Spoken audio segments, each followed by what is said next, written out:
Namaste and welcome to this exciting episode of Sattology debunking mythology. आज मैं एक native village में हूँ एंड तो यहाँ पे सैन डिएगो काउंटी में ही है। तो मैं यहाँ पे आया था रिसर्च कुछ फोटोज लेने के लिए इनके नेटिव कल्चर के लिए। But will discuss from the farm. गांव है छोटा सा सैन डिएगो काउंटी में। इसमें मुझे हैट पहनना पड़ा because it's too cold outside. So let us welcome our panelist. सब लोग हैं इधर जुड़ चुके हैं। सो today's topic is you all know कि freedom of press and speech in the West। बहुत हम पे लांछन लगाए जाते हैं फ्रीडम ऑफ प्रेस के ऊपर। तो आज हम उसी पर डिस्कस करेंगे। सो मेरा जो अगर आपको मेरी आवाज ठीक आ रही है तो आप लोग टाइप कर सकते हैं and then we all know कि यू आर लिसनिंग प्रॉपर्ली। तो so without first of all I want to welcome Sharad Mohan ji, Desh Kapoor ji and Vibhuti Jha ji. Everybody knows Drishtikon, Jaipur dialogues and Sharad Mohan ji की books you can search. Very popular author. तो ये जो हम लोग देख रहे थे कि टकर कार्लसन और पुतिन का इंटरव्यू क्रिएटेड वेव्स।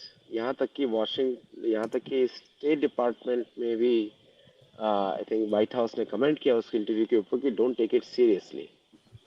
तो that is one issue which shows कि इतना ज़्यादा हम लोगों को लेक्चर दिया जाता है फ्रीडम ऑफ प्रेस पे और अमेरिका में उसका क्या चल रहा है। तो सबसे पहले विभूति झा जी या शरद मोहन जी, जो भी आप दृष्टिकोण जो भी आप शुरू करें, Desh Kapoor ji, what do you think is the status of freedom of press and speech in the west today? Vibhuti ji शुरू करें। शरद जी लगा दीजिए आप। सो नमस्कार श्रोतागण। Freedom of press is a very subjective term, it's not very objective. इसका रीजन ये है कि अगर आप एक सर्टन आइडियोलॉजी और एक सर्टन पॉलिटिकल बिलीफ सिस्टम से आते हैं तो आप एक सर्टन तरह को विचार को फ्री मानेंगे। और इन कंट्री लाइक अमेरिका जहाँ पे पॉलिटिको एक ग्रुप है, रेड आई एक ग्रुप है, डिफरेंट ग्रुप्स है। यहाँ पे ये देखा गया है जो फर्स्ट अमेंडमेंट अमेरिका का है उसमें फ्रीडम ऑफ प्रेस को बहुत क्लियरली मेंशन है कि फ्रीडम ऑफ प्रेस या फ्रीडम ऑफ आइडिया को कोई भी पॉलिटिशियन, कोई भी कांग्रेस, कोई रूल से चेंज नहीं कर सकती है, with one exception. They have put an exception as well. Exception में है कि चाइल्ड पोर्नोग्राफी या एनीथिंग विद अब्यूज, एनीथिंग जिससे इंसाइटमेंट हो, ये सब चीज अगर है तो वो फ्रीडम नहीं माना जाएगा विचारों का। अपार्ट फ्रॉम दैट कांग्रेस को कोई राइट नहीं है कि वो ऐसा लॉ बनाए कि जो कोई पुरुष या कोई पर्सन या ऑर्गेनाइजेशन कोई भी ऐसा रूल, कोई भी ऐसी आइडियाज को पब्लिक पे, चाहे वो न्यूज़पेपर के माध्यम से हो या इलेक्ट्रॉनिक के माध्यम से हो, अगर एक्सप्रेस करता है तो उसको कांग्रेस एक रूल बनाकर जेल में डाले। अगर अमेरिका के इतिहास पे कोई रिसर्चर, यंग स्टूडेंट सुन रहे हैं और रिसर्च करना चाहते हैं तो मल्टीपल केसेस है जो डिफरेंट स्टेट्स वर्सेस यहाँ के सुप्रीम कोर्ट का केस स्टडीज है जहाँ पे फाइनली सुप्रीम कोर्ट ने फ्रीडम ऑफ प्रेस दिया है। तो ये सुनने में अभी तक सभी को अच्छा लगा होगा, राइट? कितना लिबरल है हम लोग, कितना फ्रीडम ऑफ प्रेस है, everything is fine, right? Books में, कॉन्स्टिट्यूशन में सब कुछ है। बट क्या वाकई में ऐसा है? तो वाकई में ऐसा नहीं है। वही मैं बोला कि आप किस साइड ऑफ आइल बैठे हैं। तो अमेरिका में बहुत दिनों तक जो फ्रीडम ऑफ प्रेस था वो एक सर्टन आइडियाज वाले लोगों का ही मोनोपोली था। मोस्टली लिबरल वैल्यू सिस्टम वाले थे, उनका ही मोनोपोली था। और अभी करंट कॉन्टेक्स्ट में, cutting short all this discussion, तो डोनाल्ड ट्रंप एक्स राष्ट्रपति और बाइडेन का जो सिचुएशन चल रहा है, जिस तरह से एक राष्ट्रपति पर गैग ऑर्डर लगाया जाता है, जिस तरह से उन CNN जैसी एक main line media, I am not taking the stand of CNN versus Fox, दोनों डिफरेंट विचारधारा को रिप्रेजेंट करते हैं, बट CNN जैसी मेन मीडिया ने ऑफिशियली बोला कि वो ट्रंप को कवर नहीं करेगी because of certain event which happened in January when he was going out of his office. Press का ये काम नहीं है ऐसा बोलना, बट प्रेस ने ऐसा किया। और जब उसने बोला कि वो ट्रंप को बाइकआउट करेगी तो वो ट्रम्प को सेलेक्टिव बाइकआउट की, उसने ट्रम्प पर जो भी लीगल इम्प्लीकेशन है जिससे उसको प्रॉब्लम हो रही थी उस न्यूज को कवर किया, और उसके उसके प्रेस ब्रीफिंग को, उसके पॉजिटिव न्यूज को या उसके एनी न्यूज को बाइकआउट किया. So this is where the problem of selectivism is. So freedom of press in America, for my opening statement, is under radar. It is not freedom of press. It thinks it is under freedom of, it is a free country from that perspective. But ये एक certain community, एक certain race तक ही सीमित है. If America is going to be a champion of the world, तो उसको micro minority like us, we Indian American, जो अभी रिसेंटली जो वारदात हो रही है फ्रॉम यूनिवर्सिटी से लेके वॉशिंगटन डीसी तक, लोगों का मरना, स्पेशली फ्रॉम वन रेस, कोई सेंट्रल मीडिया ने उसके प्रॉस एंड कॉन्स पे डिस्कस नहीं किया, उसको एक छोटे से न्यूज में भी नहीं डाला. तो ये है यहाँ का प्रेस का freedom. That will be my opening statement. I will go next since I invited Sharadji to go earlier than me. So I have in front of me Pew Research of 2022. Very interesting research thing, and I would urge everybody to read that. And a report says it was published in 2023. They had the data collected to 2022, in which they said that most US journalists are concerned about press freedoms. Now, this was based on 12,000 journalists who were interviewed. And in that basis, they collected that data. And they said that extremely and very much concerned category was 33% and 24%. They were very much concerned with the press freedom part of it. Roughly 6 in 10 US journalists, they were very concerned about that, including 23% who said very concerned. Now, important part, US ranks 42nd in the World Press Freedom Index, which was given by the institution called Reporters Without Borders. Now you can find out who these Reporters Without Borders are. This is very important to find out, and as Sharadji very accurately pointed out, the concept of when freedom of press or speech is not freedom of speech. And those are very clearly written, that when it causes incitement, defamation, fraud, obscenity, child pornography, fighting words, and threats. These are categories which are already enshrined. But if you look at the media today and the press, you notice that all these 6-7 items which are not covered, not allowed under freedom of press, is being done. For example, Tucker Carlson की बात इन्होंने कहा, आदित्य जी ने कहा, तो Tucker Carlson को threat दिया गया by EU that he will be sanctioned. Nobody wanted to know what the other side of the story was. तो आप अगर हम इस तरह को देखेंगे तो it is ये जो है, you can see, I can say that आप आजकल tyranny and intolerance of speech, you are looking at it.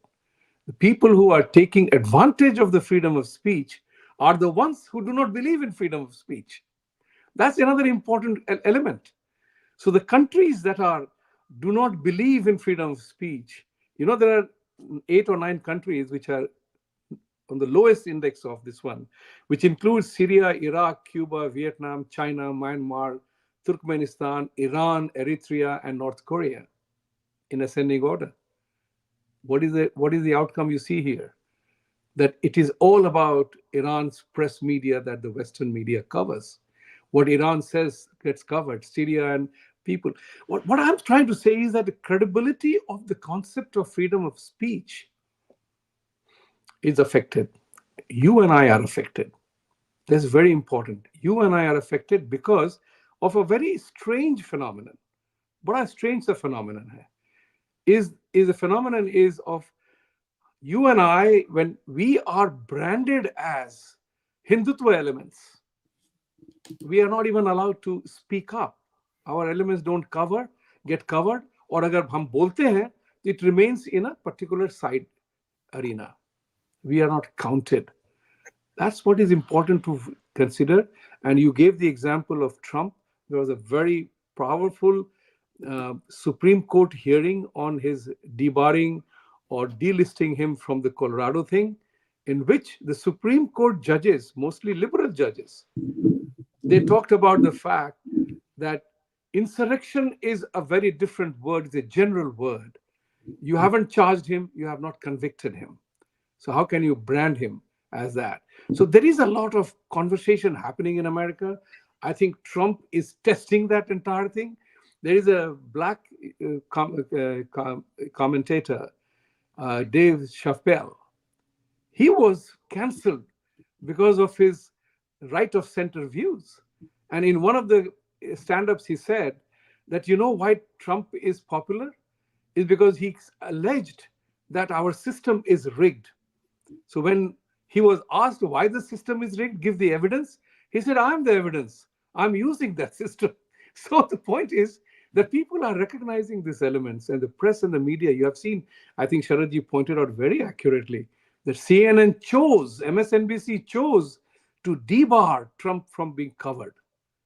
Now, these are individual decisions. You are seeing a definite, deliberate effort to suppress the freedom of speech, and by there, using the power of the press to suppress the freedom of the press.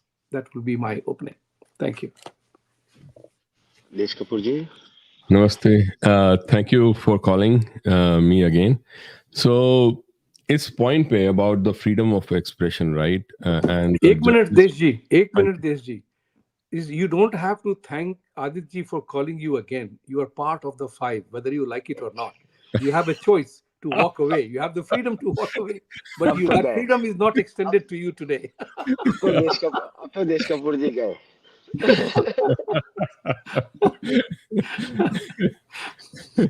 Right, to come and be part of the five is an honor for me always. We are all honored by your presence.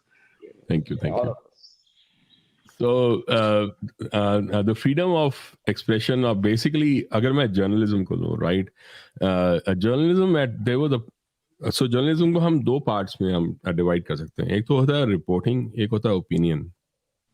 And अगर हम इसको देखें तो हमें ये पता चलेगा कि over time, in the last few years, the reporting part has been taken over by opinion. Reporting is no longer happening at all now. So that's one part. And that is important to understand because of what has happened both in the US, the West completely, and India even. So journalism at one point used to be that we are going to report the news. Now it no longer seems to be that, right? It seems to be that we'll try and fashion a society that we want. That is what journalists are after now. So they cancel, they go after someone, they attack someone because of the society that they want in place, not report on the society that is out there. So, and we in India, I think, when we were growing up, we did see these kind of journalists. Barkha Dutt का वो राडिया जो case था वो और किस तरह से वो she used to do all the maneuvering of the politicians and those in power, वो तो हमने देखा था वहाँ पर. तो and even otherwise the way it happened. So over time क्या हुआ है कि within US and even around the world now, the journalism as a vocation has become a trade. Right, and this trade then follows the rules of the business. In US, I was writing my previous newsletter was actually on journalism. और मैं इस पे यही research कर रहा था. There are actually 16 big newspaper conglomerates, right? 16 of them. They are companies which own most of the newspapers within the US, and they are the ones who set the narrative for this country. So those businessmen set the narrative, and they work with the politicians, and politicians do give and take, and that's how the news is run, and that's how things are worked on, right? Even when we see way back, Like one of the classic examples was how New York Times actually gave a fake report on the eve of the World War II, when it reported that Polish people, like Polish activists, had entered Germany and attacked their like installations and their places. I think it was like probably a radio channel or building that they had attacked, or like that is what the news was. Based on that, on the same day, Hitler actually declared a war on Poland. He attacked Poland, and that is what started the World War II after that. So, and there is ample evidence. मतलब मैं ये खुद से नहीं बना रहा. There is ample evidence that Reuters and many other even syndicates have been infiltrated by MI6 and even CIA. And these are things that have happened over time. Now, like what is happening is because of this cancel culture that we have seen and how the freedom of expression within those large channels like CNN, MSNBC, or even Fox, how they have been suppressed. So those journalists are going out. And outside of this whole cushy group that is out there of 16 conglomerates and making their own channels. And they have their own channels thanks to what Elon Musk has done and what open source, even federated media allows now. So what that does is that actually takes the business of setting the narratives out of the hands of those select few to independent journalists now. So इसीलिए they are so much against people like Joe Rogan, this guy Tucker Carlson, and even others. Even Meghan Kelly के ऊपर बहुत लांछन उठाया गया है. वो सिर्फ इसलिए क्योंकि they have chosen to go outside of that entire construct that was created, right? And over time, like this is what has happened. The news journalism जो है, like इस समय I think it was around like $135 billion industry, but it's going down rapidly. There is no future, and like it is not. There was a time जब एक वक्त होता था जब एक जर्नलिस्ट होता था, खासतौर पे इंडिया में और इवन यहाँ पर, वो एक मिडिल क्लास का बंदा होता था जो एक आइडियल्स लेके जाता था. एक वो स्टार्ट करता था रिपोर्टिंग से, बाद में जब उसको इतना नॉलेज और लाइक इंफॉर्मेशन हो जाती तब वो जाके ओपिनियंस लिखने शुरू करता था.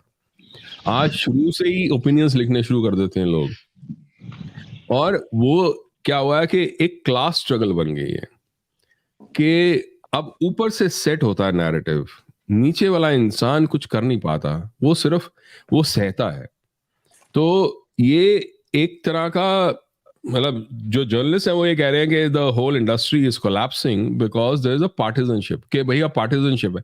पर जब पार्टिजनशिप हो उस समय तो जर्नलिज्म को और फ्लरिश करना चाहिए, बट यहाँ जर्नलिज्म और नीचे जा रही है. And the reason is because journalism has lost touch with the people.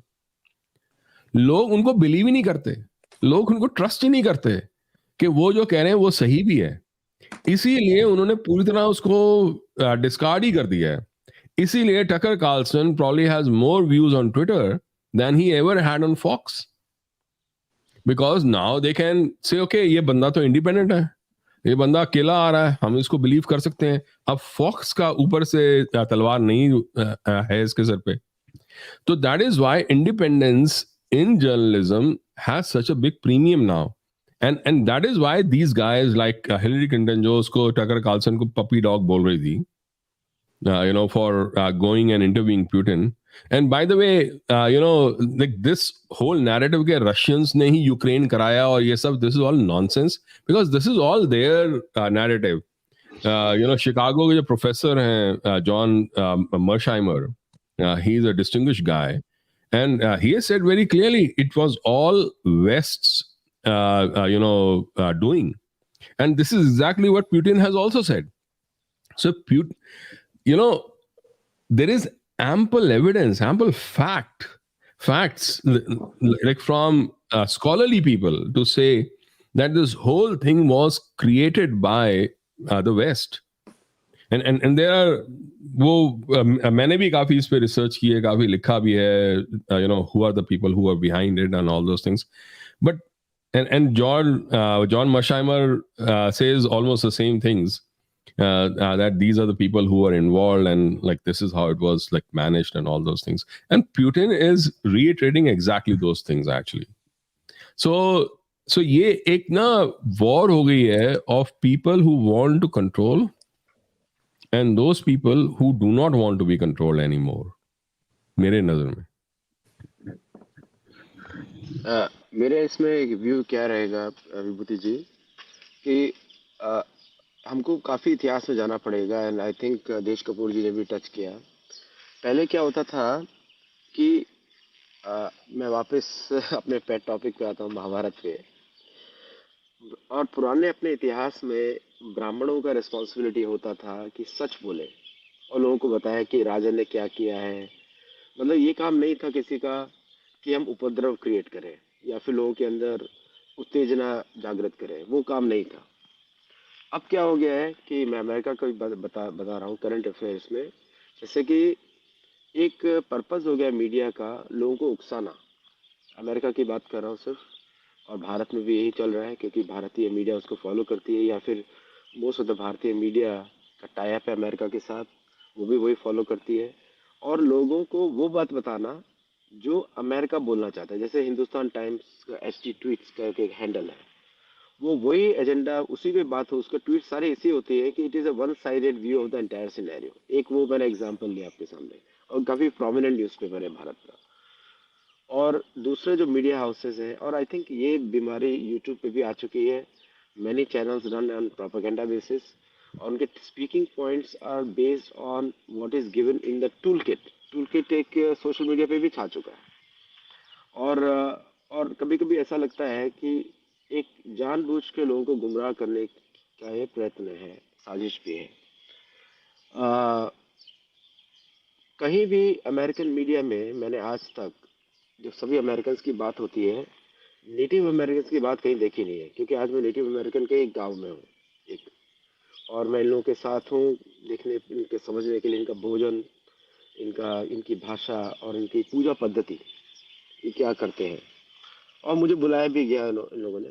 तो कहीं पर भी इनके बारे में कहीं लिखा नहीं जाता ये भी एज मच अमेरिकन है, ये तो ओरिजिनल अमेरिकन है, यहाँ की ट्राइब्स हैं. और इनकी जो प्रॉब्लम्स है, आपको बड़ा आश्चर्य होगा, यहाँ पे बहता हुआ मतलब there is no tap water, provision ही नहीं है.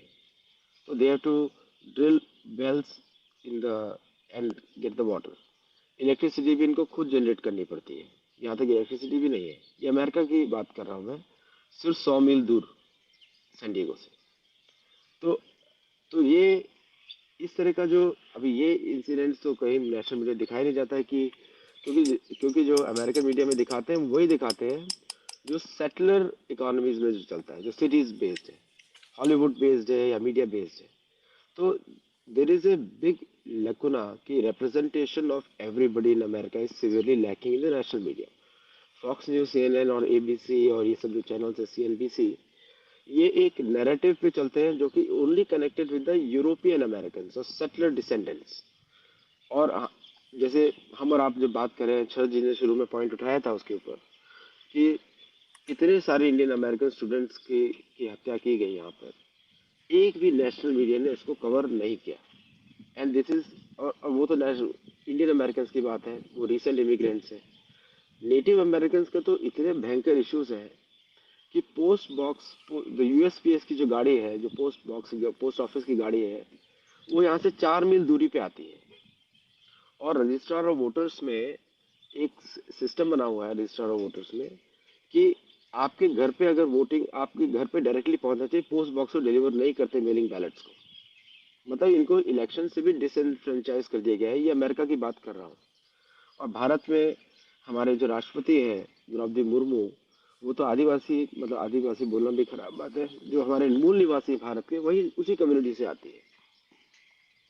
तो ये जो ब्लैकआउट है, कॉलोनाइजेशन की स्टोरी को छुपाना, ये एक्चुअली वही है. ये छुपाना चाहते हैं कि क्योंकि नेटिव अमेरिकन तो हमारे जैसे दिखते हैं यहाँ पे, तो मुझे एक भी जो है यूरोपियन कलर का, मैं स्किन कलर में ज्यादा विश्वास नहीं करता हूँ, लेकिन फिर भी एक भी वाइट हमको दिखता नहीं है यहाँ पे। एक भी यहाँ पे सारे ब्राउन है, हमारे देसी टाइप के हैं। उनका रहन सहन भी ऐसा ही है, बड़ा सादगी वाला। आई एम टोटली शॉक कि ये सब चीजें इंफॉर्मेशन आउट है। And the the main problem is एक जो जैसे देश कपूर जी ने बोला, सेंट्रलाइज नैरेटिव डिसेमिनेशन, ये काम हो गया है मीडिया का आजकल। तो शरद जी थोड़ा सा इस पे और आगे बताइए कि फिर अब हम लोग जो है, जैसे कि भारत की मीडिया के बारे में थोड़ा बताइए कि क्या क्या चल रहा है, और which media people can trust also. हाँ, तो before I go to Bharat की मीडिया, मैं थोड़ा सा यूएस पे एक दो पैराग्राफ और बोलना चाहूँगा।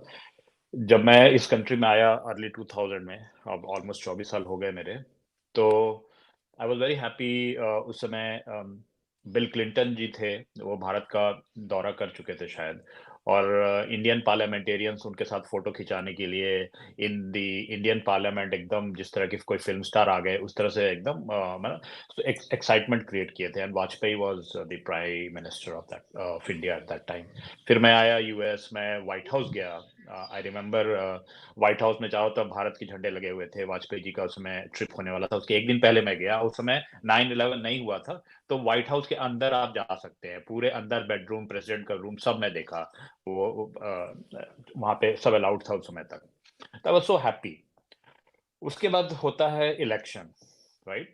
जब जब यूएस के सिस्टम को मैं समझने लगा तो इनका इलेक्शन होता है जिसमें जॉर्ज बुश जूनियर और एल गोर, मेरे टेनेसी स्टेट जहां से मैं आता हूँ, टेनेसी के एल गोर जी थे। एल गोर जी को सबसे ज्यादा वोट मिला इंडियन इलेक्शन सिस्टम के हिसाब से। He should have been a president. He got the most common votes. Al Gore ji हार गए, बुश बन गए हमारे राष्ट्रपति, राइट। तो वहां से मुझे पहली बार मीडिया बायसनेस थोड़ा थोड़ा शुरू हुआ समझना कि अच्छा यहाँ भी ऐसा होता है, यहाँ भी न्यूज को एक तरह से ऐसे दिखाया जा सकता है। उसके बाद तो आपको पता ही है कि अफगानिस्तान इश्यू, पाकिस्तान इश्यू, फिर बुश जी ने वेपन ऑफ मास डिस्ट्रक्शन का कहानी गढ़ा, मीडिया ने उसको बेचा।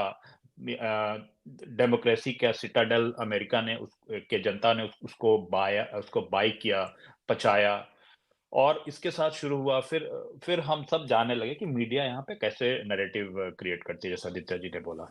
ठीक है, all good, but not everything is lost, right? Since the time is constrained here, हम लोग शॉर्ट रखेंगे। तो सोशल मीडिया का जो इम्पैक्ट है, and even though how much I hate Twitter का जो पहले वाला सीईओ था, वो बंदा जिसके नाक में वो सब अपने पहना वहना रहता था, he had certain look and certain ideas, look से ज्यादा कि उसका आइडिया एक बहुत ही प्रोमिनेंट लेफ्ट बायस था। या जुकरबर्ग हो गए, अब एलन मास्क हो गए। तो जो मेन मीडिया है, जैसे कि पहले हम लोग इनके नाम से जाते थे, जैसे आप हॉलीवुड को ले लीजिए, तो हमारे समय में सारे लोग हॉलीवुड के सारे स्टार्स, एक्टर सभी के नाम जानते थे। आज टॉम क्रूज छोड़ के हॉलीवुड का कोई मूवी चलता नहीं है। जितना भी यंग जनरेशन है, they hardly go on Hollywood movies. आप देखिए एएमसी का स्टॉक नीचे गिर गया। कहने का मतलब है कि जितने भी आइकॉन्स थे मीडिया, चाहे वो मूवी इंडस्ट्री हो, चाहे वो न्यूज मीडिया हो, बड़े बड़े नाम अब डिसमेंटल होंगे, टूटेंगे, और 5 साल और चाहिए and they will be all gone, none of the young generation. ये मुझे सिल्वर लाइनिंग दिखता है। ये मुझे सारे निराशाओं में एक स्ट्रॉन्ग पार्ट ये दिखता है कि सोशल मीडिया ने सेंट्रल मीडिया के नैरेटिव बिल्डिंग जो कैपेबिलिटी और फिनेंस था उसको तोड़ दिया, एकदम तोड़ दिया है। ये कितना भी नैरेटिव गढ़े, people will not trust, people still go and check their different social media की न्यूज में क्या रियलिटी है। तो ये एक बहुत इंपॉर्टेंट पार्ट है जो जो एक पॉजिटिव है इस सारे नेगेटिव एनवायरनमेंट में। तो दैट इज वन। मेरा क्या व्यू है related with India and US. मुझे लगता है कि मैं कितना भी हेट करूं किसी भी लेफ्ट बायस को या किसी राइट के ओवर सेलिंग को, मुझे लगता है कि फ्रीडम ऑफ प्रेस को मेंटेन करना चाहिए, even though it is stepping on our toes.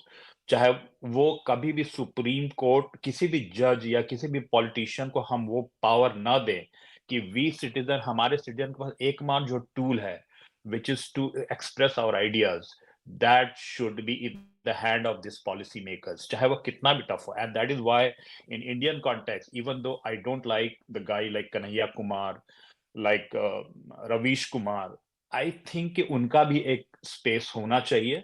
ठीक है, आप उसको regulate कर सकते हैं कि जैसे कि यहाँ भी incitement और child pornography और वगैरह वगैरह है, उस तरह का रूल बना जा सकते हैं, लेकिन उनको पनिशमेंट देना, उनको जेल करना, जिस तरह ममता जी ने किया, जिस तरह से बहुत से राज्य में जैसे कि तमिलनाडु में हुआ, एक मनीष कश्यप के साथ हुआ, ऐसे करके. तो वी शुड मेक श्योर कि जो सिटीजन के पास जो पावर है वो पॉलिटिशियन को हम ना दें अपने पॉलिटिकल डिफरेंस के चलते, राइट. ये बहुत बड़ा चीज है जो the people who are listening उनको समझना चाहिए. So that is the main thing. And then I think the last part जो हम लोग discussion करेंगे, we should be talking about the Western media bias against the Indian India as a whole. चाहे वो हम diaspora के लोग हो, चाहे India as a country हो. तो what we are seeing is कि काफी biasness है, जिस तरह से जो यहाँ के blue eyed newspapers है, चाहे वॉल स्ट्रीट जर्नल हो गया, न्यूयॉर्क टाइम्स हो गया, टाइम्स हो गया, बीबीसी हो गया, यहाँ मतलब कि वेस्टर्न अमेरिका मेनली, या अल जजीरा हो गया, या जितना भी आप नाम देखिए चैनल में, CNN, NBC, NPR, they all have a very one sided view for India. And उसका एक रीजन ये है कि जो जितने भी आदित्य जी ने सेटलर्स की बात की, जो सेटलर्स मेंटालिटी है, कॉलोनाइजेशन से जो आया है, कॉलोनियल एरा के लोग, इन्होंने 300-350 साल तक फीड किया है एंटी इंडिया बायस. 300-350 साल. तो अब आप कितना भी कोशिश करेंगे, वो इनके जनरेशन बाय जनरेशन इनके जीन्स में प्रोग्राम्ड हो गया है. एंड उस पे अगर टाइम हो तो मैं उस पे और नेक्स्ट राउंड में इस पे और डिटेल में बात करना चाहूंगा. तो अभी तक के लिए मुझे यही है कि not everything is lost. I see lot of hopes, और new technology आएंगे, where this centrality of driving a narrative with the help of a country का power, finance power, corporate power और politician power will be dismantled. So that's my say, Aditya ji. शरद जी उसको ध्यान रखिएगा, jeans वाला theory को जरूर उस पर बताइए प्लीज.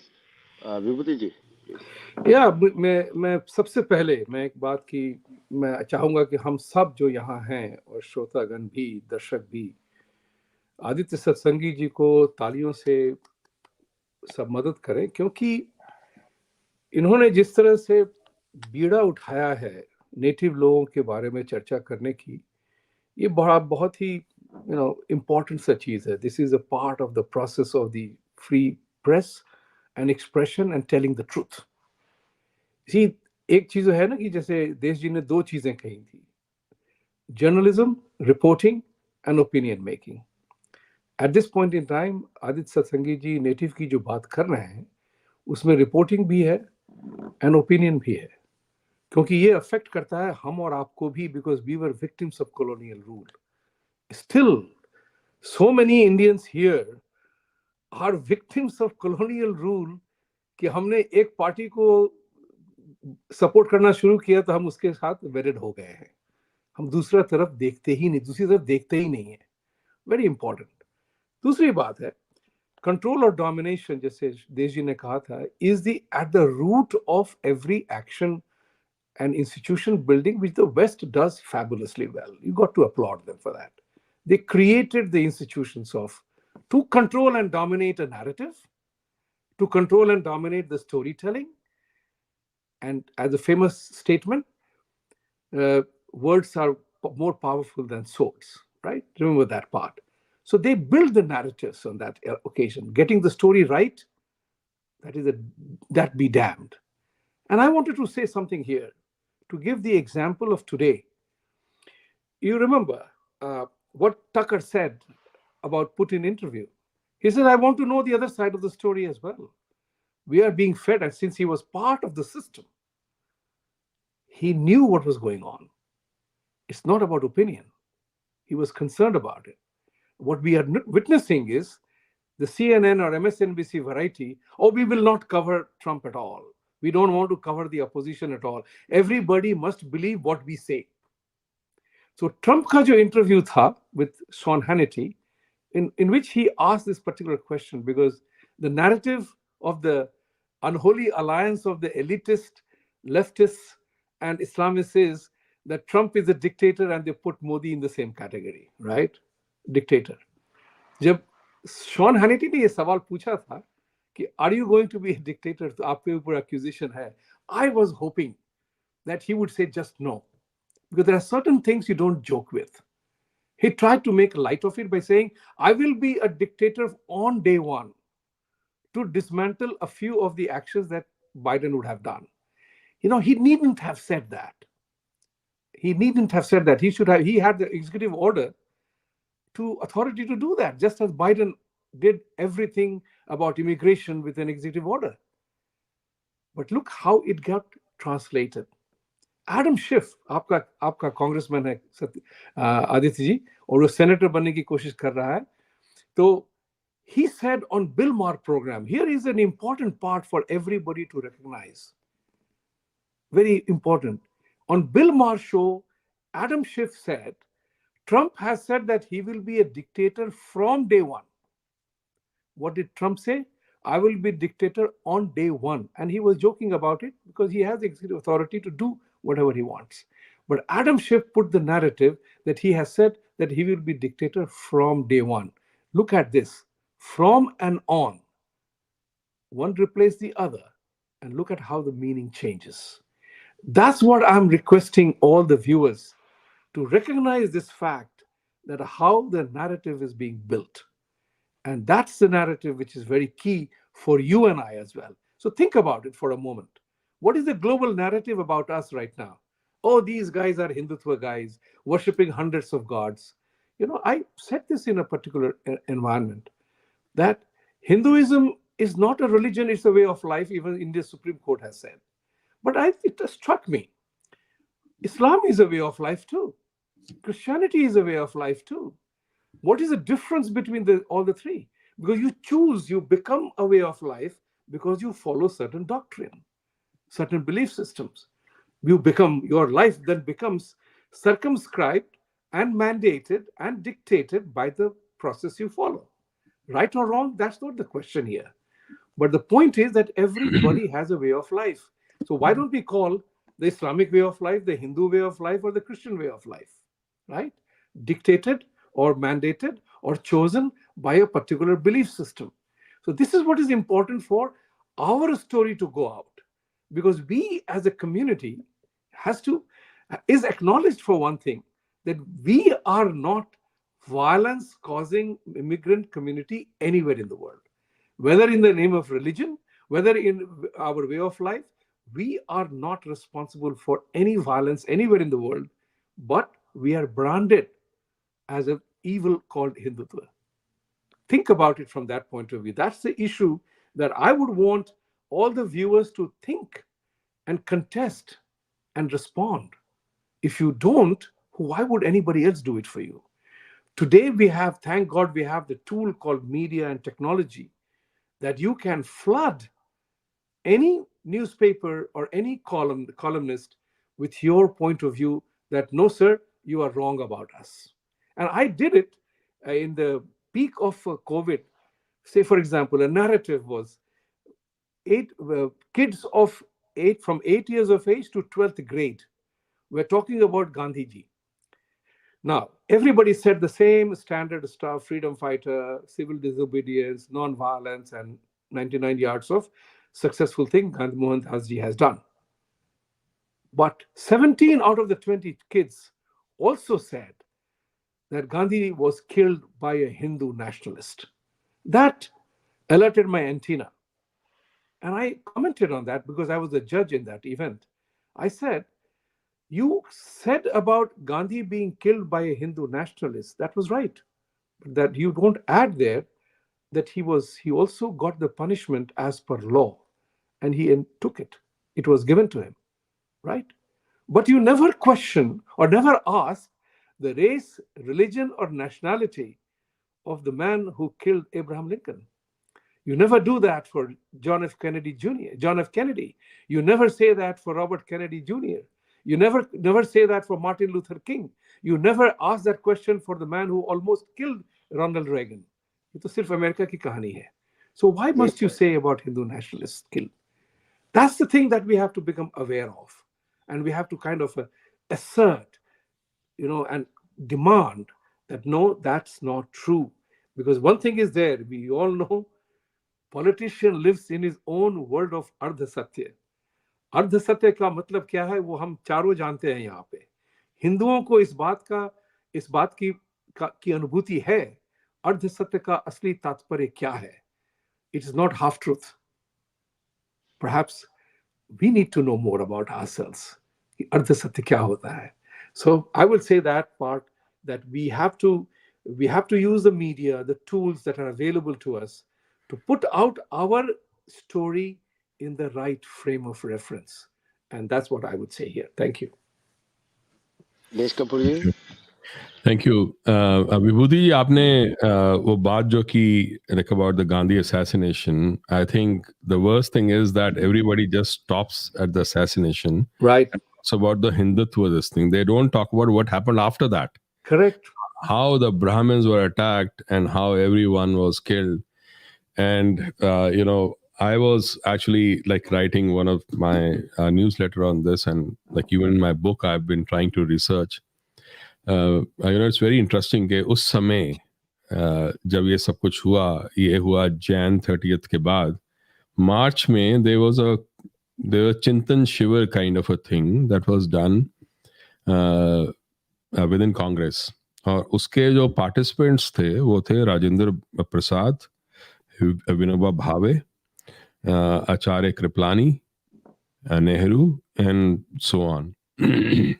उन्होंने मार्च 1947 की बात है, उन्होंने सारी बातें की. ओवर 3 days ये डिस्कशन हुई, और वो पूरे 3 दिन के जो डिस्कशन हुई उसमें सिर्फ 2-3 चीजें बार बार, और ये मैं इसलिए जानता हूँ क्योंकि उसके जो मिनट्स ऑफ द मीटिंग है वो एक बुक के फॉर्म में है जो Amazon पे है. वो मैंने वो पढ़ी और मैंने ये देखा, I put myself into that era कि अभी मर के इतने मिलियंस ऑफ लोग रिफ्यूजी बन के इंडिया में आए, both from Punjab as well as from Bengal, and situation is so bad. And after that, Gandhi assassination happened, and in that aftermath, 5,000 to 8,000 people were slaughtered, women raped, just because they were Brahmins. इस situation में ये बड़े बड़े लोग मिल रहे हैं, क्या बात कर रहे हैं. उन्होंने जो बात की वो मेरा दिल दहल गया. वो मतलब अगर मैं अपने आप को उस सिचुएशन में डाल के फिर मैं पढ़ूं तो मेरा तो दिल दहल गया. आई डोंट नो बाकियों का क्या होगा, क्योंकि वो बार बार सिर्फ एक ही बात कर रहे थे कि RSS is responsible for all this. And they were criticising all the refugees के ये आके जो हैं ये पूरी सोसाइटी को बर्बाद कर देंगे. अरे वो खुद आए थे. And not one person talked about what happened in Maharashtra. Not one person, except Vinoba Bhave. He himself was a Chitpavan Brahmin. He said just one line. He said, "Jo Satara mein hua, Satara mein maximum violence थी, वो बहुत बुरा हुआ. I wish I had said something about it." That's all he said. मतलब जिनको हम आचार्य और जिनको हम सेंट्स और ये सब मानते हैं वो इतने गए गुजरे थे कि वो एक शब्द भी नहीं बोल सकते थे सत्य का. इन वहशियों के हाथ में हमने ये देश दिया था, इन वहशियों के हाथ में. Right. I just could not take that. Like as a person, like as a descendant of people who came from the Lahore, I just could not take this nonsense. Ke these are the people who are deciding the future of India, right? And coming back to the story itself, our topic itself. हमारे जो India में कहते हैं newspapers, जो पहला modern era में जो newspaper शुरू हुआ वो कुछ वो था हिकीज बंगाल गजेट. वो 1779 में शुरू किया था एक आयरिश मैन ने. नाउ ईस्ट इंडिया कंपनी ने उसको बंद कर दिया because he was criticising East India company. And then many other newspapers came out. All of them were actually like brought down by like East India Company itself. और India का जो है ना, जो एक हिस्ट्री रही है ऑफ जर्नलिज्म, प्री इंडिपेंडेंस हमारे जो मेन जो लोग थे ना, जो फ्रीडम फाइट में थे, वो सारे कुछ ना कुछ कर रहे थे। 1913 में करतार सिंह सराभा जो थे, उन्होंने गदर न्यूज़पेपर शुरू किया था वहाँ यहीं पर यूएस में, कैलिफोर्निया में। भगत सिंह ने जगह जगह डिफरेंट न्यूज़पेपर्स में इन डिफरेंट कैपेसिटीज काम किया। बाल गंगाधर तिलक का तो हम सब जानते हैं, गांधी का भी हम सब जानते हैं। तो इसलिए हमारा जो फ्रीडम स्ट्रगल था इंडिया का, that was very strongly related to very thinking, very intellectual kind of tool mechanism that we had, in the sense ke people who were at the forefront of the struggle were also writing about what they were doing and how they were thinking, including people like Kartar Singh Sarabha, Madan Lal Dhingra, Bhagat Singh, all these people who were extremely intellectually capable, as well as like willing to put their lives at risk. So एक तो ये like बड़ी important बात है। और दूसरा, आज के अगर एरा में मैं आऊं तो हमने देखा है कि किस तरह से बरखा दत्त ने, नाउ Barkha Dutt can say okay freedom of speech and all that bullshit, but मुझे याद है कि मैं उस समय की बात है जब ये 26/11 हुआ था, 2008 की बात है। तो एक ब्लॉगर ने सी कुंटे नाम था उसका, चैतन्य कुंटे ऐसे कुछ नाम था, he had written about all that her reporting itself and how bad it was and all those things. Now I actually took that and I also used for my Drishtikon article at that time, and I know that blogger was actually hit by a case from Barkha Dutt for 1 crore, and he sent out emails to everyone who had used his opinion or his article anywhere in their blogs, and he sent me a email to take it off. ये तो इनका वो है commitment to freedom of speech, ये बरखा दत्त वालों वो जैसे लोगों का। When she had sold out all those people who were like sitting out there in Taj Palace Hotel. So, and like before that in Kargil, like whatever she was doing, right? Now, एक ना बड़ा interesting सा था thing about like मैं जब India में, मैं उस समय इंडिया में था जब सो कॉल्ड दिल्ली राइट्स अभी 2020 में हुए थे, और वो अंकित शर्मा जो थे आईबी के, लाइक उनको मारा गया था बहुत बेदर्दी से। और उसमें क्या था कि वॉल स्ट्रीट जर्नल ने एक रिपोर्ट डाली कि अंकित शर्मा के भाई ने लिखा कि जो उनको मारने के लिए आए थे वो जय श्री नाम के नारे लगा रहे थे। अगले दिन उनके भाई ने खुद बोला कि पहले तो मैंने इनसे बात ही नहीं की, और दूसरी बात ऐसा कभी हुआ ही नहीं।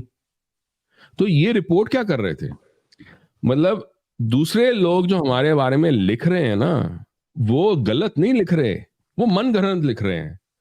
वो ये नहीं लिख रहे, वो ओपिनियंस नहीं बना रहे चीजों के बारे में, वो चीज लिख रहे हैं जो हुई ही नहीं है। तब मेरे को समझ में आया कि like I was in India the whole day. I would actually watch the TV कि क्या हो रहा है क्या नहीं हो रहा। शाम को मैं फिर वॉल स्ट्रीट जर्नल, CNN ये सब मैं देखता था कैसे रिपोर्ट कर रहे हैं, और मैं हैरान हो गया। जो चीजें हुई ही नहीं है वो चीजें वो रिपोर्ट कर रहे थे। एक समय होता था जब मैं बहुत साल पहले, 3-4 साल पहले की बात है, जब मैं एक्चुअली NPR को डोनेट करता था, और CNN में मेरे पास, मैं जब भी कुछ टीवी ऑन करता मैं सिर्फ CNN ही देखता था, मैं कुछ भी नहीं और देखता था। मैंने वो सब बंद कर दिया। मैंने कहा अगर मेरे बारे में, अगर मेरे सामने हुई चीजों के बारे में ये लोग ऐसी गलत बातें कर सकते हैं, तो सोचो जिनके बारे में मैं जानता ही नहीं हूं उनके बारे में मुझे क्या फीड कर रहे हैं ये लोग, राइट? तो हमारा जो है ना, ये जो पूरा एक ये नैरेटिव का जो चक्रव्यूह हमारे खिलाफ जो इन्होंने खोल के रखा हुआ है, it is time that we move out of this whole goddamn reporting and look at things from our own eyes. हम अपने दृष्टि से, अपने दृष्टिकोण से सबको देखें. Right? Because अगर हम इनके भरोसे रहे और खुद का ओपिनियंस बनाएं, खुद के एनालिसिस करें, बिकॉज एनालिसिस ही नहीं होता. मतलब एक वो जैसे मैं बहुत बार बोलता हूँ अपने न्यूज़लेटर के बारे में जब मैं लिख रहा था कि जैसे सो कॉल्ड फार्म प्रोटेस्ट जो थे, अब फार्म प्रोटेस्ट जो हो रहे थे उसमें बोला कि 3 लाख फार्मर्स जो हैं वो दिल्ली के बॉर्डर पे आके प्रोटेस्ट कर रहे हैं. और ऐसे वैसे नहीं थे वो, उन्होंने जिम खोल के रखे हुए थे, खाना खाते थे अच्छे खासे, वो हट्टे कट्टे वो फार्मर्स थे पंजाब से, हरियाणा से. उस साल रिकॉर्ड रबी और रिकॉर्ड खरीफ क्रॉप हुई. अगर 3 लाख, मतलब highest in the history of modern India, अगर 3 लाख फार्मर दिल्ली के बॉर्डर पे थे तो फसल उगा कौन रहा था? वो कोई नहीं पूछा किसी ने कि भैया अगर 3 लाख अगर यहां बैठे हो, वो भी हट्टे कट्टे, they are actually like, I had read this statistic somewhere. There were 1.2 million households in Punjab of farmers. अगर 1.2 मिलियन हाउस हैं, उसके 3 लाख लोग यहां आके बैठे हुए थे दिल्ली के अंदर, तो वहां कौन उगा रहा था? Either they were not farmers और India has hit upon the solution for world hunger, कि आपको कुछ करने की जरूरत ही नहीं है, वो अपने आप सो भी हो जाएगी, उग भी जाएगी, काटी भी जाएगी और वो बेची भी जाएगी. And nobody asked anything, nobody even looked at it. हमारे सामने हो रहा है, right? So the thing is like we just need to look at things the way they are, and we need to like have our own way of looking at it and not depend on these idiots anymore.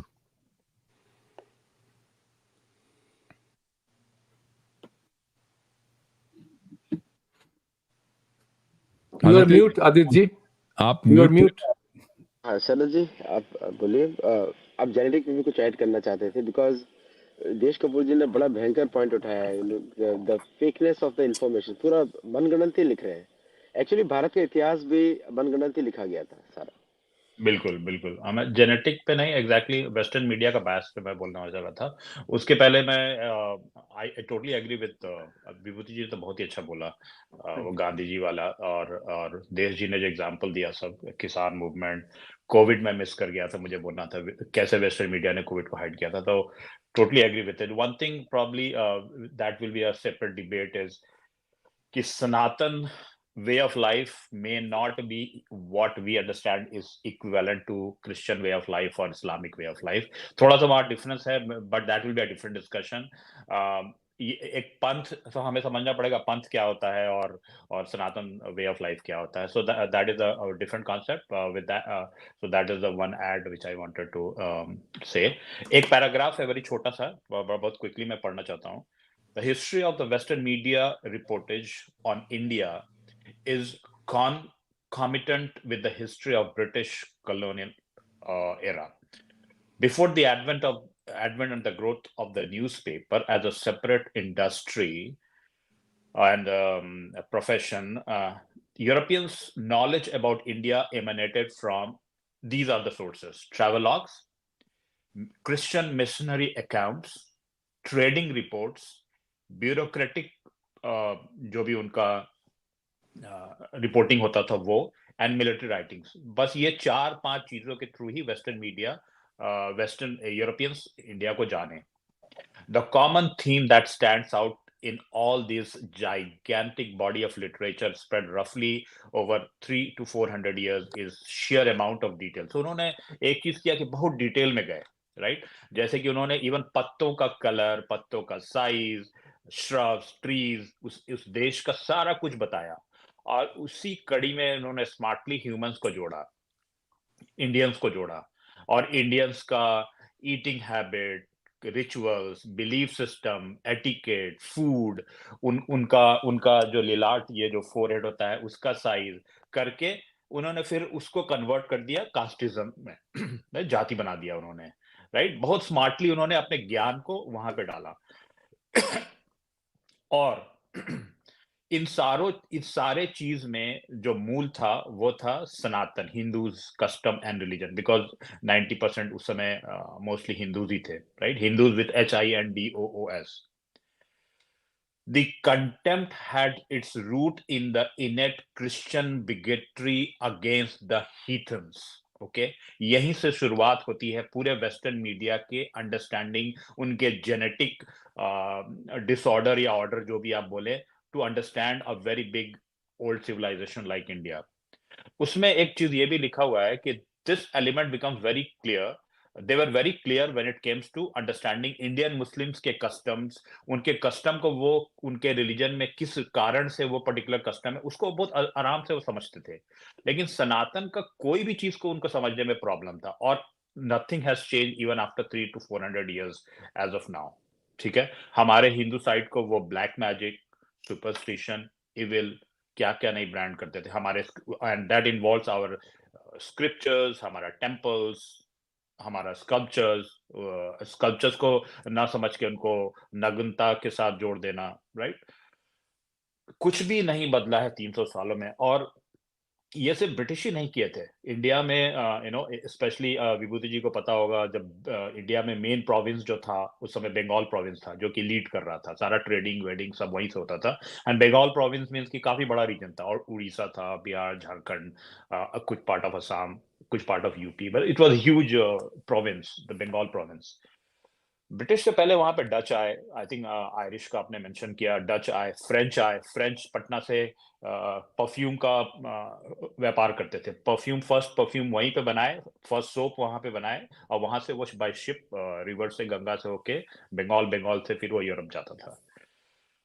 इन सभी लोग ने सनातन को सिर्फ इसी angle से देखा, और ये बायसनेस पूरे वर्ल्ड ओवर यूरोपियन सेटलर्स ने 300-400 सालों में इतना अंदर तक डाला कि इवन जो सो कॉल्ड लिबरल फ्रेंच, जैसे फ्रेंच में हम लोग ने वहां पे मूवमेंट, वहां पे लिबरल मूवमेंट, वहां पे काफी रिफॉर्मिस्ट मूवमेंट फ्रांस में हुआ था.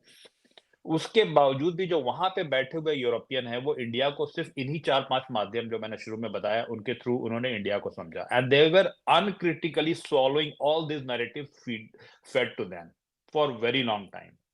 और उन्हीं के बच्चे जो हैं, जो अमेरिका में आज रूल कर रहे हैं, या वेस्ट में हैं, या सारे मीडिया में हैं. तो ये 300-400 साल का जो बायस है, इंस्टीट्यूशनलाइज हो गया है, उनके जीन्स में घुस गया है, तो हम उसके दूसरे साइड में पड़ गए. हम उनको समझा नहीं पा रहे हैं कि सनातन वर्सेस अब्राहमिक में क्या डिफरेंस है, हमारा सोच, हमारा खान पान, और ये जो बायसनेस, हमारे हर चीज को आप सुपरस्टिशन और दकियानुसी या क्या क्या बोलते हैं. एंड दिस इज वेयर मेरा थोड़ा सा विभूति जी से यहाँ पे ये ओपिनियन मैच नहीं कर रहा है कि Sanatan way of life is not equal to what एक पंथ बेस्ड वे ऑफ लाइफ है, right? Way of life English term है, लेकिन उसमें बहुत कुछ आता है. Inclusiveness versus my god is the only god is a huge difference. हमारे ही गॉड सुप्रीम है, यही राइट है, बाकी गलत है. It's can not be a way of life, it is a पंथ. पंथ के अंदर तो हमारे ओशो भी थे, जिनको अमेरिका ने यहाँ से भगाया, right? Why didn't they accept that? तो all this things are there. I think कि the only positive, as I said again, हम कितने भी गुस्से में हो, हम कितने भी एंग्री हो, we should not allow politician and जजेस to make a law for freedom of press. ये हमेशा सिविलियन के हाथ होनी चाहिए.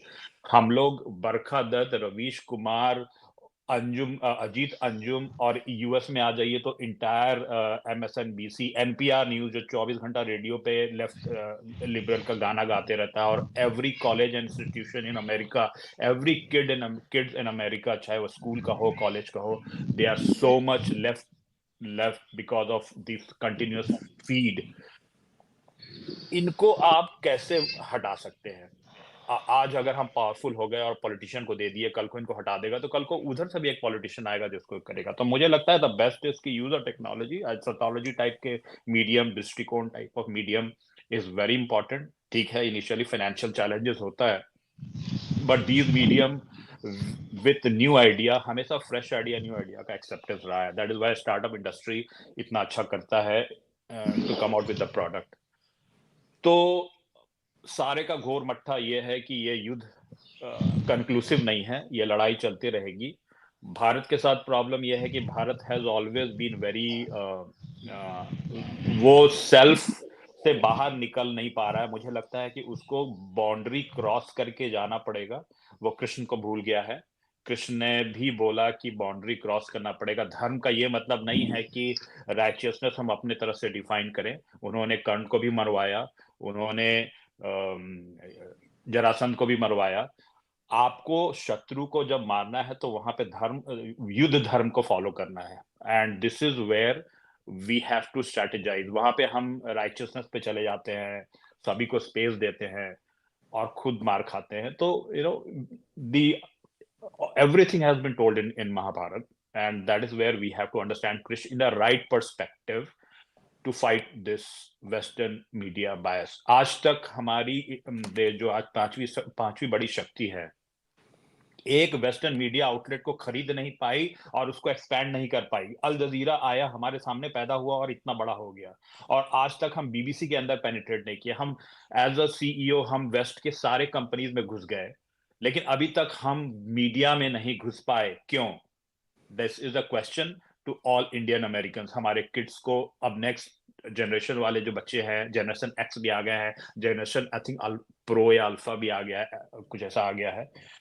After generation X there are 2 other generation which has come. इनको आप बताइए कि लिबरल आर्ट्स में घुसना पड़ेगा। साइंस में इन्होंने बहुत झंडा गाड़ दिया। इतिहास की बुक्स पे आप कैप्चर कीजिए, वेस्ट के सिस्टम में जाकर आप इनके मीडिया में घुसिए। You have the talent, you can do it. That's all I want to say. Sorry if it was a little lengthy.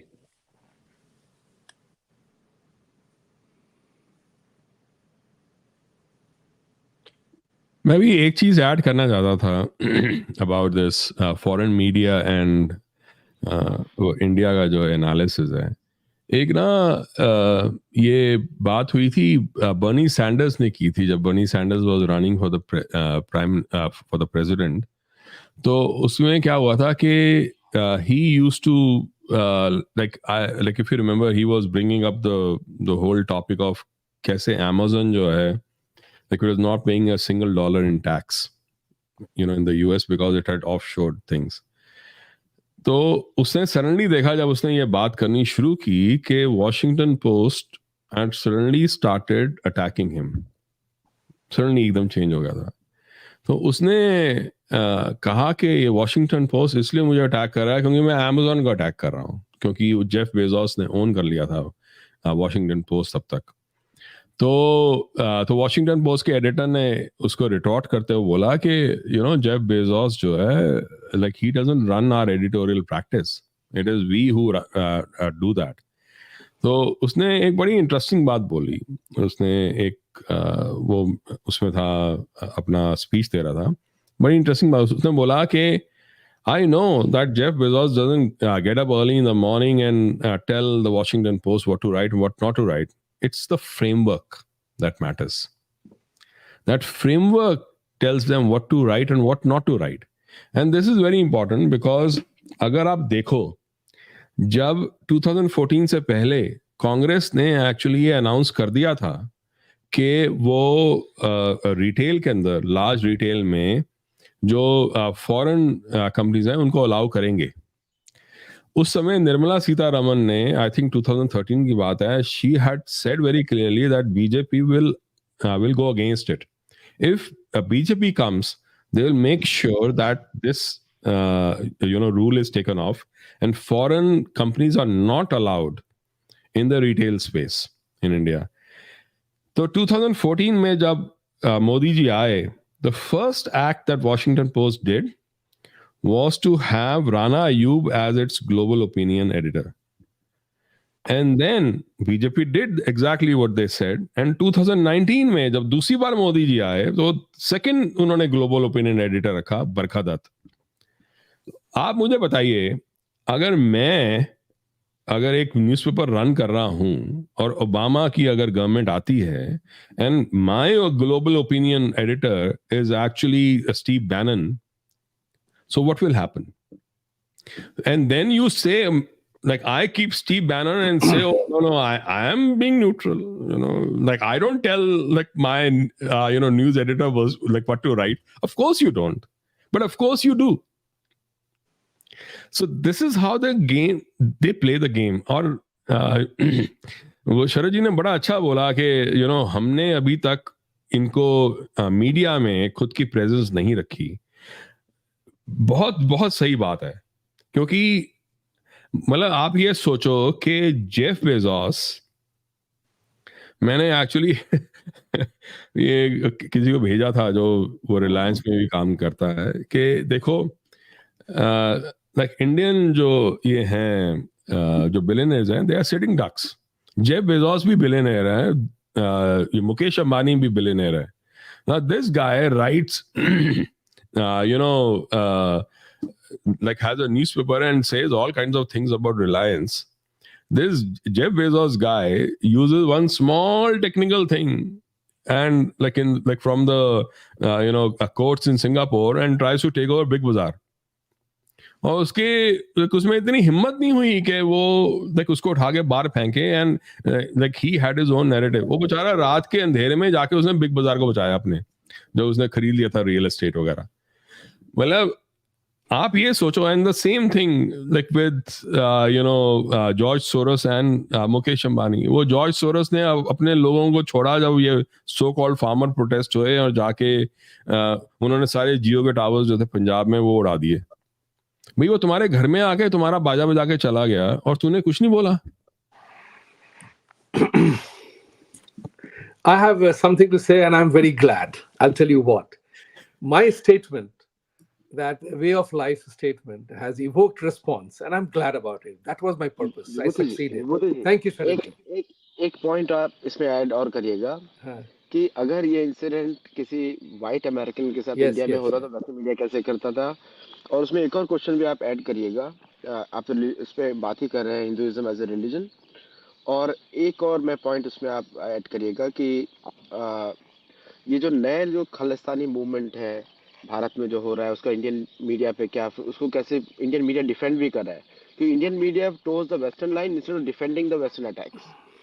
Okay, let me, given the time frame that we have, and we can't be doing the show all day long because this is a wonderful topic and we have to come back to it. The thing is very simple. The way of life, Hinduism is a way of life. Our Sanatan practices is a way of life. And I do believe, and I have said this to my American friends, और सबों को कहता हूँ कि बिल्कुल गर्व से कहो कि we are the only faith in the world, only system in the world, only process in the world that offers complete freedom of choice, freedom to pray, freedom not to pray, to do what you like. We are the only authentic freedom giving element in life. That's why we are a way of life. What I'm trying to say is either we are being excluded in a conversation by the Abrahamic faiths. Oh, you are not a religion. You are not part of conversation. I'm saying that Islamic people, and as you very rightly said, and I'm glad about that conversation, we must have more of it. How do you engage in a conversation if you get excluded? Think about it. It's not a question to solicit response now, but it's a question to make you think that if you want to get into the conversation, that you have to be part of the conversation. If you want to change somebody, you have to engage in a conversation. So Islamic people are following a book. Christians are following a book. They are driven by a diktat and a mandate. I have no objection to that. Thus, you have chosen that way of life. But compare and contrast with our way of life. Where does the true freedom lie? We are talking about freedom of press. We are talking about freedom of expression. So who is indeed offering the authentic freedom of speech, freedom of expression, freedom to pray, freedom of religion? Right? Whether you pray to Krishna Bhagwan or Ram Bhagwan or Ganesh Ji or Durga or Kali, there is no battle royal there. We don't kill other group of people, but Christianity has fought internecine war. So has Islam. So the question is, where does the actual freedom live in a democratic setup? And I wanted to provoke people to ask the question. And thank you, Sharad Ji. I thank you very much for engaging in that, because we need to have this conversation. And दृष्टिकोण भी अपना लगाना पड़ेगा इस पे कि what is our दृष्टिकोण in this. Second point I wanted to say that this is very important, that how the narrative about India is deliberately manipulated. I'm not very sure the meaning of the word man garhant. Yes, it is a figment of imagination. If I were to translate man garhant, it would be a figment of imagination, perhaps. Correct me if I'm wrong. But it's not a figment of imagination. It is a deliberate attempt to create a confusion and deliberate attempt to do something. Remember that. It's very different than figment of imagination and deliberate attempt. That's the point which we have to get into a discussion about. So the issue is very important. There are two things that I wanted to tell the audience today. The Khalistani movement जो चल रहा है, I took the brickbat for that. When I talked about the Khalistanis, I have no problem with Sikhs. I have problem with Khalistanis. Do I? Yes, I have. I have no problem with Muslims. I have problem with those Islamists who kill in the name of their religion. Am I wrong? No. But I got guillotined for that.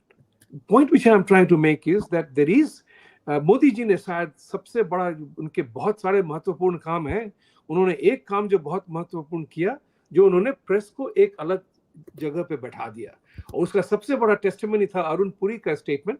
जब उन्होंने स्वागत किया था उनका किसी समारोह में, तो अरुण पुरी सेड कि yes, press has been marginalised, but I must compliment prime minister Modi is his answer.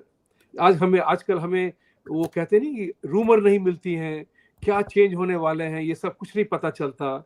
तो शायद मोदी जी ये कहेंगे हमें कि मैं तुम्हारा काम क्यों करूं. And the audience laughed. So the point of the matter is the press has been put in place. तुम यहाँ हो, ये तुम्हारी जगह है. खालिस्तान का जहाँ तक सवाल है, मुझे एक बहुत आपत्ति है उस बात से कि I do not know the element, the sympathy that we Hindus have for things that are anti-Hindu. That's something interesting.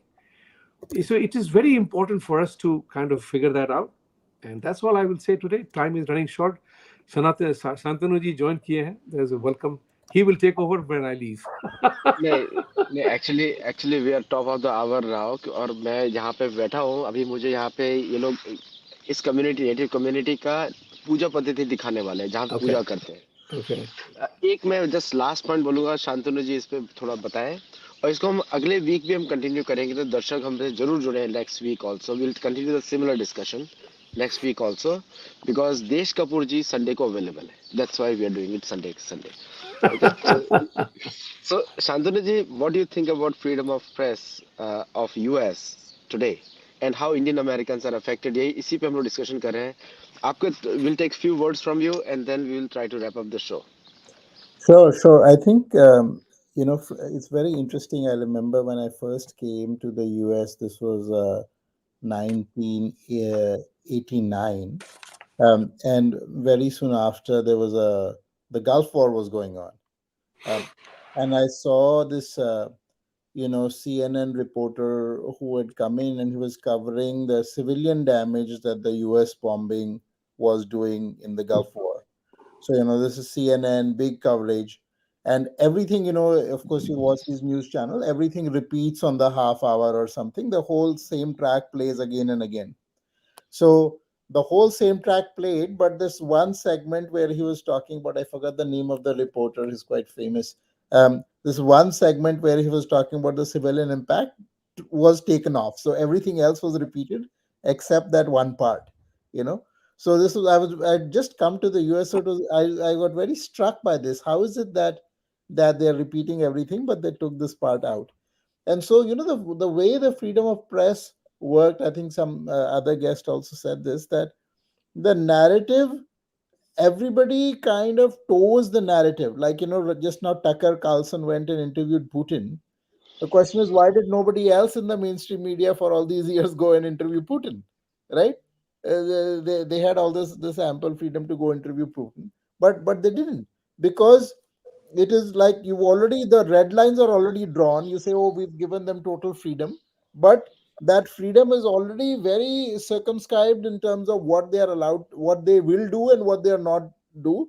And it won't be because necessarily a diktat will come from somewhere, but there is this entire narrative making, and there is all the sort of the whispers that go on what you're supposed to do and what you're not supposed to do, and everybody kind of toes that line. So I see this over and over again in American media, and some parts is explicit. I mean, if you look at the Twitter files, that were released after Elon Musk took over, there was very explicit, State Department or FBI instructions about what you can take, what they should take out, what they label as misinformation. And so what happens is, because the US works by a system, they create systems by which you create censorship.